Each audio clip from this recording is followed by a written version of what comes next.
செல்வா தமிழ் குரல் சொந்தங்கள் அத்தனை பேருக்கும் அன்பான வணக்கம். இன்றைக்கி ஒரு பதிவை உங்களோட பகிர்ந்துக்கலாம் அப்படின்னு ஆசைப்பட்றேங்க.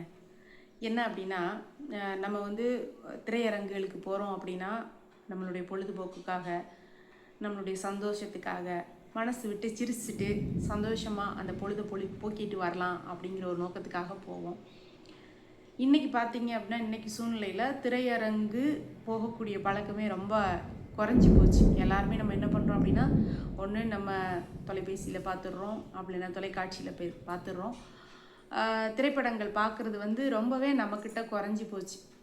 ஆனாலும் அப்படிப்பட்ட சூழ்நிலையிலையும் சில வரலாற்று முக்கியத்துவம் வாய்ந்த படங்களை நம்ம திரையரங்கில் போய் பார்க்குறத நம்ம எல்லாருமே விரும்புகிறோம்.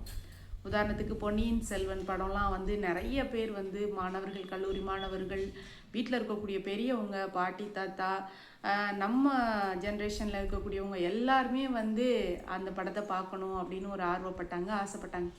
அந்த மாதிரி ஏதாவது ஒரு வரலாற்று சம்மந்தமாக, ஒரு பூர்வீக சம்மந்தமாக இந்த மாதிரியான படங்கள் வரும்போது கண்டிப்பாக மக்கள்கிட்ட ஒரு வரவேற்பு இருக்க தான் செய்யுது.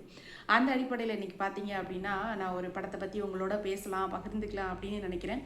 காந்தாரா அந்த படத்தை பற்றி பேசலாம் அப்படின்னு நினைக்கிறேன்.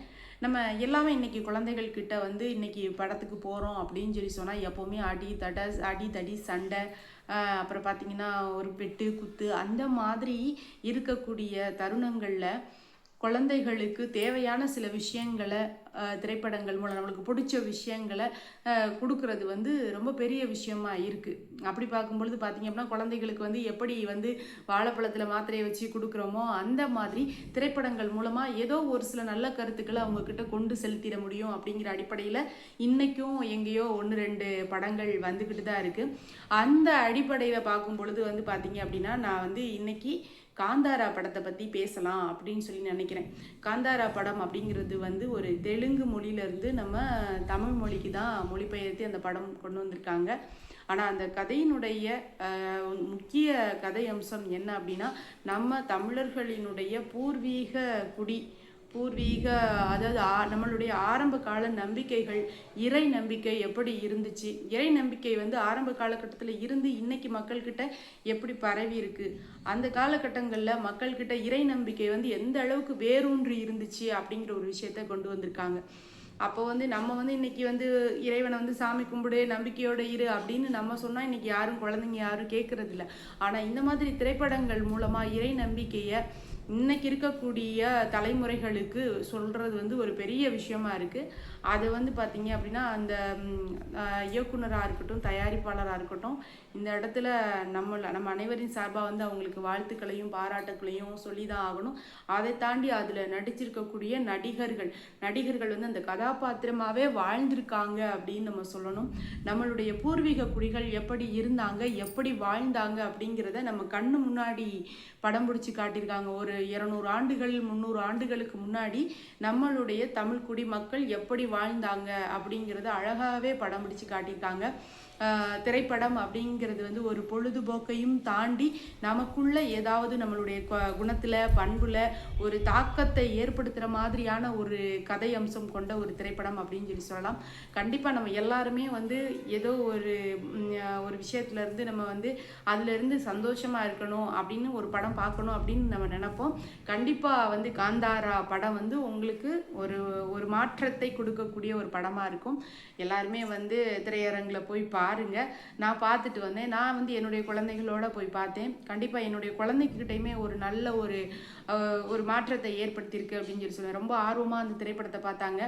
அதே மாதிரி பார்த்தீங்க அப்படிங்கும்பொழுது நம்ம தமிழர்களினுடைய அந்த இறை நம்பிக்கை எவ்வளவு ஆழமானது, வேரூன்றி நின்றிருக்கு அப்படிங்கிற ஒரு விஷயத்தை நம்மளால் புரிஞ்சிக்க முடியுது. அதனால் கண்டிப்பாக காந்தாரா திரைப்படம் அப்படின்னு சொல்கிறத விட ஒரு வரலாற்று, ஒரு பொக்கிஷம் அப்படிங்கிற ஒரு விஷயத்த சொல்லலாம். இப்போ இன்றைக்கி நம்ம தமிழர்களினுடைய வாழ்வியலை நம்ம தெரிஞ்சுக்கிறணும் அப்படின்னு சொன்னால் கண்டிப்பாக சங்க இலக்கியங்களை படித்து தான் தெரிஞ்சுக்கிறணும். அகநானூறாக இருக்கட்டும், புறநானூறாக இருக்கட்டும், இந்த மாதிரி சங்க இலக்கியங்களை படித்து தெரிஞ்சுக்கிறோம். ஆனால் இன்றைக்கி இருக்கக்கூடிய இளம் தலைமுறைகளுக்கு அந்த மாதிரி சங்க இலக்கியங்கள் இருக்கக்கூடிய, செய்யுள் நடையில் இருக்கக்கூடிய புத்தகங்களை படித்து தெரிஞ்சுக்கிறதுக்கான வாய்ப்புகள் இல்லை.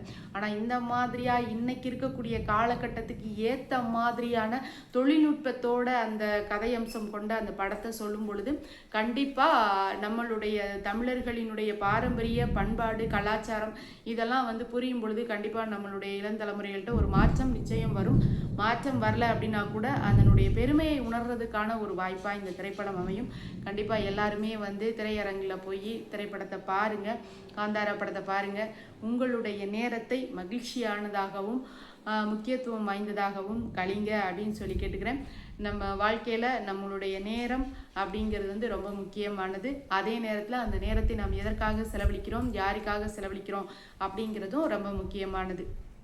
இன்றைக்கி நான் உங்களுக்கு சொல்ல வேண்டிய ஒரு விஷயம் என்ன அப்படின்னு பார்த்தீங்க அப்படின்னா, உங்களுடைய நேரத்தை உங்களுக்காகவும் உங்களுடையவர்களுக்காகவும் மட்டுமே செலவழிங்க. வாழ்க்கையை சந்தோஷமாக மகிழ்ச்சியாக வாழுங்க. ஒவ்வொரு நிமிடங்களும் உங்களுடையதாக, இறைவன் உங்களுடையவர்களாக இருக்கட்டும்.